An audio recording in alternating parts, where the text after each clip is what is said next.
Hello বন্ধুরা, দেখো আমি কি ফল নিয়ে এসেছি। টমেটো ফল, টমেটো।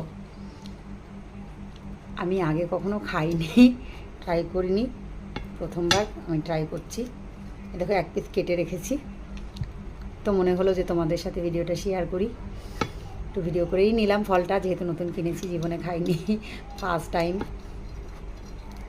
কি ফল বলে এটাকে তোমরা?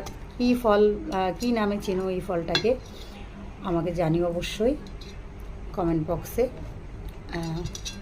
তো সত্যি কথাই বলছি, এটা আমি ফার্স্ট টাইমই ট্রাই করছি। জানি না কেমন খেতে হবে। আমি বাড়ির লোককেও দেবো, ওরা এখন এখানে কেউ নেই। আমি আগে খোসাগুলো ছাড়িয়ে নিয়ে ওদেরকে ডাকবো। এটা কী ফল, ওরাও কখনোই খায়নি, কেউই খায়নি। আজকে আমি বাজারে গেছিলাম, সবজি বাজারে, তো সেখানে গিয়ে ফলের দোকান আছে অনেক, আমাদের এখানে প্রচুর ফলের দোকান আছে।